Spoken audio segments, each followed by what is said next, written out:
اور نئی روشنی عطا کر رہا ہے، ویسے ہی قرآن اپنے مصادیق ڈھونڈتا رہتا ہے، نئے نئے مصداق۔ حضرت موسیٰ علیہ السلام کے فرعون کا ذکر اللہ تعالیٰ نے قرآن میں کیا، اپنے زمانے کا فرعون خود ڈھونڈو۔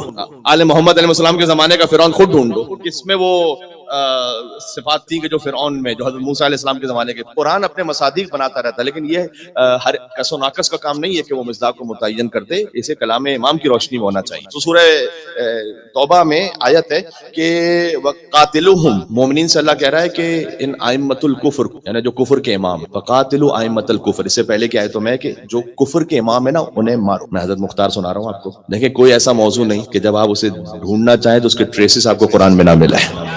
تو فقاتلوا ائمۃ الکفر، کفر کے جو امام انہیں مارو، قتل کرو، یہ اللہ تعالیٰ مومنین سے کہہ رہا ہے۔ آگے آیت میں فرمایا وقاتلوہم یعذبہم اللہ بایدیکم، انہیں قتل کرو اس لیے کہ اللہ چاہتا ہے کہ انہیں تمہارے ہاتھوں سے عذاب دے۔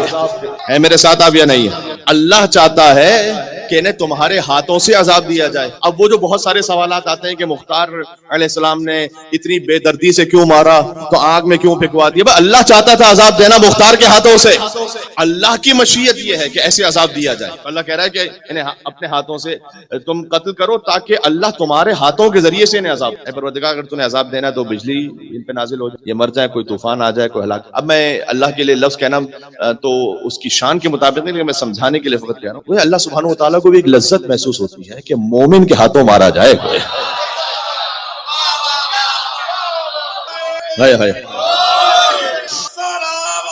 اللہم صلی علی محمد وعلی محمد۔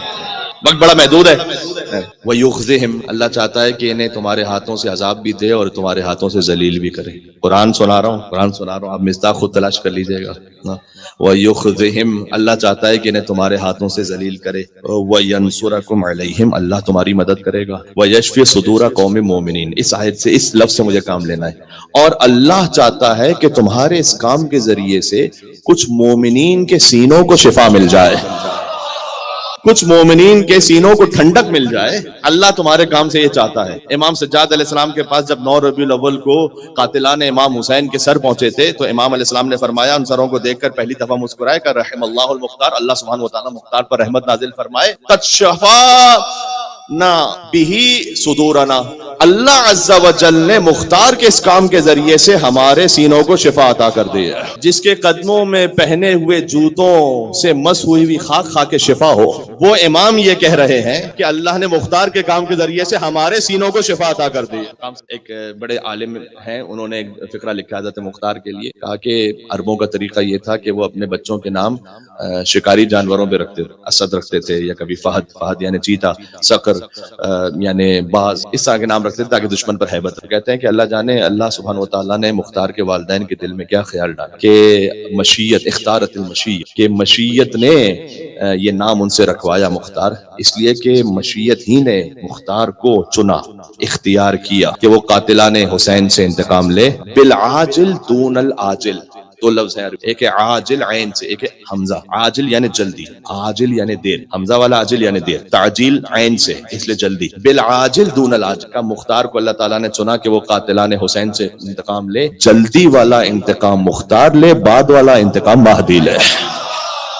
ہائے ہائے ہائے، سید زہرا سلام اللہ علیہا۔ اللہم صلی علی محمد وعلی محمد۔ ذرا غور کیجئے گا، تو مثل کلمۃ خبیثۃ کشجرۃ، کلمہ خبیثہ کی مثال ہے شجرہ خبیثہ۔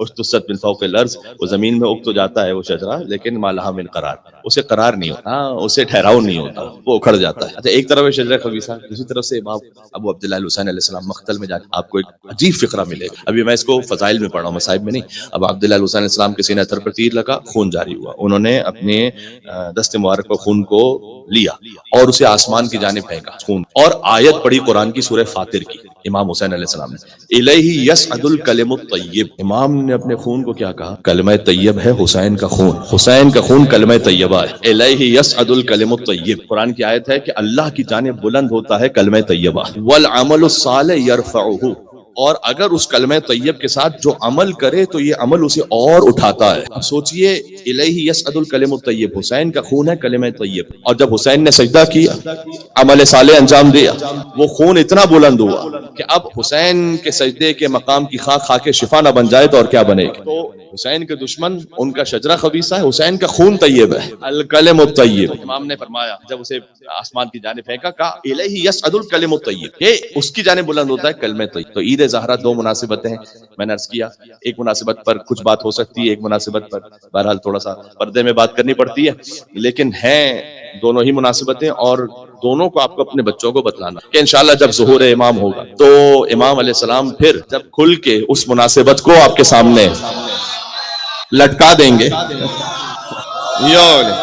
تو جب تک امام علیہ السلام نے جتنا بیان کرنے کے لیے کہا اتنا بیان کیا جائے، اس سے زیادہ اس وقت چونکہ ان کی رضا نہیں ہے تو ہم جتنا ہو سکتا ہے اتنا ہی ہم بیان کرتے ہیں۔ اور یہ یاد رکھیے گا کہ اگر کسی کے دل میں ذرہ برابر بھی ہمدردی ہے تو وہ یقیناً بے شمار ہے، اور اس میں کوئی شک نہیں ہے۔ چند مصرے تھے، میں نے کہا کہ اچھے مناسبت سے چلے آپ کو سناتا ہوں۔ امام غیب سے تشریف لانے والے ہیں اور یزیدیوں کو ٹھکانے لگانے والے ہیں، یزیدیوں کو ٹھکانے لگانے والے ہیں، شمار کرتے ہیں ان کا بھی بے شمار میں ہم،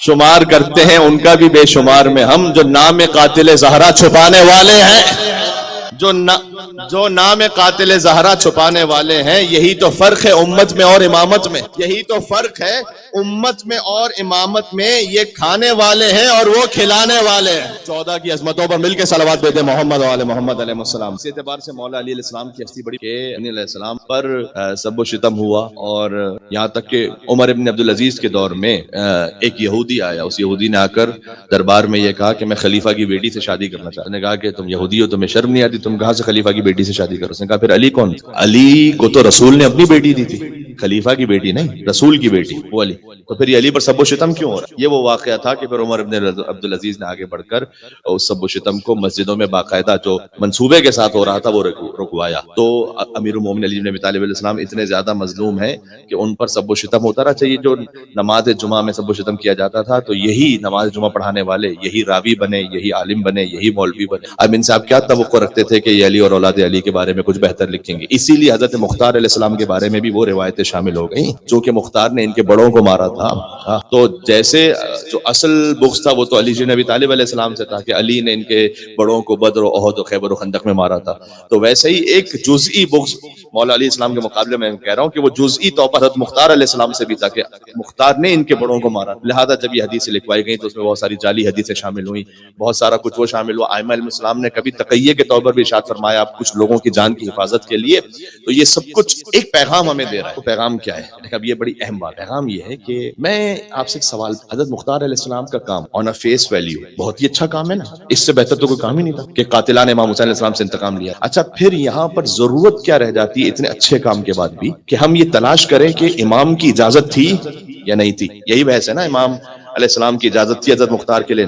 نہیں، اس بظاہر بہت اچھے کام کے بعد بھی یہ بات جاننا ضروری ہے کہ امام کی اجازت تھی یا نہیں تھی، اور ہم یہ کہتے ہیں کہ جو تاریخ سے ثابت ہے کہ امام زین العابدین اسلام کی اجازت تھی۔ اس کا مطلب کیا ہوا؟ اس کا مطلب ہے کہ آج اگر کوئی بظاہر بہت اچھا بھی کام نظر آ رہا ہے آپ کو، ادھر لڑائی ادھر لڑائی ایسے ویسے، سب ثابت جب تک نہ ہو کہ امام زمانہ علیہ السلام کی اجازت ہے یا نہیں ہے۔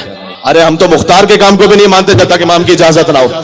بات سمجھ میں آ گئی؟ فقط آن اے فیس ویلیو کسی کام کو امپورٹنس نہ دیں جب تک یہ ثابت نہ ہو جائے کہ حجت خدا کی اجازت ہے یا نہیں۔ بھائی خانہ کعبہ جیسی عمارت کی تعمیر جیسا محترم کام بھی، ابراہیم علیہ السلام کہتے ہیں ربنا تقبل منا، پروردگار قبول کر، یعنی اگر تیری اجازت ہے اور قبولیت ہے تب جا کر یہ عمل قابل قبول ہے، کب یہ کار ثواب ہے۔ اس خاطر ہے کہ آپ نے ذہن میں اصول بنا لیا، حضرت مختار علیہ السلام نے ہمیں سکھلایا ہے کہ جب امام کی اجازت ہے تو پھر کوئی جہاد، ورنہ بظاہر بہت ہی اچھا کام نظر آ رہا ہو، سب تعریف کر رہے ہیں، واٹس ایپ پر تعریف کرنے سے کوئی کام قابل تعریف نہیں بنتا، حجت کی پش پناہی جب ہوتی ہے تب وہ کام قابل تعریف بنتا۔ یہ ایک درس تھا اور ایک امپورٹنٹ بات تھی کہ جو میں پہنچانا چاہتا تھا۔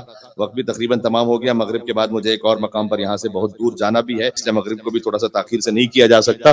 ایک اور جشن ہے جو میلبرن کے ایک اور سرے میں، وہ جشن صادقین ہے، وہ مجھے پڑھنے کے لیے جانا ہے، تو میرے خیال میں جشن جو ریکارڈڈ والا ہے وہ یہاں ختم کرتے ہیں، 5 منٹ بغیر ریکارڈ والا پڑھ لیتے ہیں۔